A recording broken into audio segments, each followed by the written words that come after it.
అంత చిన్న ఇరుకైన స్థలంలో ఇంతమందిని గ్యాదరింగ్ వద్దు అని చెప్పి మా పోలీసు వారు చెప్పిన తర్వాత కూడా పోలీసు వారు ఎట్లా చెప్తారు సార్ అని మీరు అంటారు. ఒక అప్లికేషన్ నా దగ్గరికి వస్తుంది.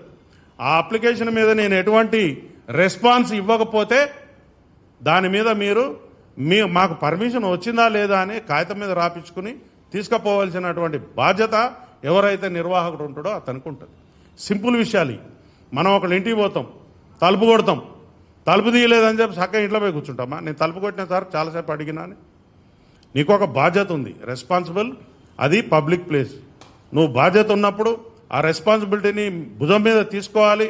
నువ్వు తెలుసుకోవాలా, తెలవకపోతే తెలుసుకోవాలి. కానీ నీ సినిమాలలో కూడా ఏం పెడుతున్నావు? ఓ పోలీస్ ఆఫీసర్లను నంగా చేసి బట్టలు ఇప్పి ఆ ఆఫీసర్ల మీద నువ్వు తుపాకులు పెట్టుడు, లేకపోతే ఇంకో రకంగా ఇంకో నీచమైనటువంటి ఇచ్చేసినావు. అసలు ఈ సెన్సార్ వాళ్ళు ఏ రకంగా ఈ పర్మిషన్లు ఇస్తున్నారో అర్థమవుతలేదు.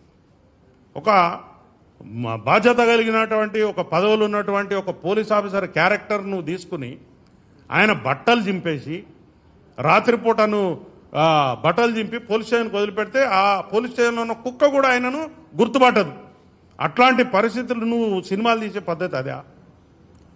నువ్వు సమాజానికి ఏమని సమాచారం ఇస్తున్నావు? పోలీసుల మీద పబ్లిక్ని తిరగబడమంటున్నావా? మరలవాడి పోలీసుల మీద చట్టాన్ని చేతిలోకి తీసుకుని పబ్లిక్లో అన్రెస్ట్ చేయాలని చూస్తున్నావా?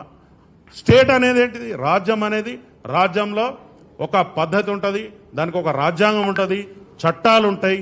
చట్టాల ప్రకారం మనం బతకాల్సిన అవసరం ఉంటుంది. ఎవరైనా కూడా ప్రతి విషయాన్ని కూడా మన సొంతంగా చేతుల్లోకి తీసుకోకూడదు. ఇంట్లో కూడా నీ పిల్లల్ని నువ్వు కొడతావంటే 1-2 సార్లు వాడు మరవాడతాడు. మనం ఒక సొసైటీలో ఉన్నాం. ఆ సొసైటీ యొక్క కట్టుబాట్లు ఉంటాయి. కట్టుబాట్లు అంటే చట్టాలు ఉంటాయి. నువ్వు ఎలా బిహేవ్ చేయాలనో ఉంటుంది. అవన్నీ తెలుసుకోవాల్సిన బాధ్యత ఉంటుంది. నువ్వు నాకు హక్కులు, నీకు హక్కు అంటే తెలియదు, బాధ్యత అంటే తెలియదు. నీకు బాధ్యత లేని సమాజం బిడ్డవని నేను భావిస్తున్నా. ఎటువంటి బాధ్యత లేదు.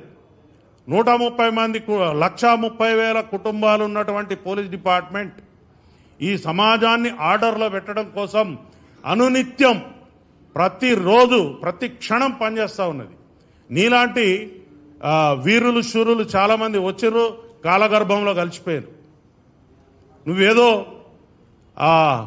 సినిమాలో డైలాగులు వేసి అది లేదు ఇది లేదు చేస్తే మొత్తం నీ రీళ్ళన్నీ కట్ అయిపోతాయి. నీ రీళ్ళన్నీ కట్ చేస్తాం.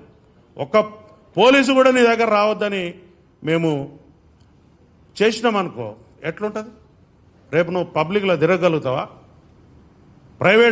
ప్రైవేట్ సైన్యాన్ని పైల్వాన్లను నల్ల బట్టలు వేసుకుని ఆయనకి ఏం తెలుసు? ట్రైనింగ్ చేసిండు ఆయన. చట్ట ప్రకారం ఆయనకుందా?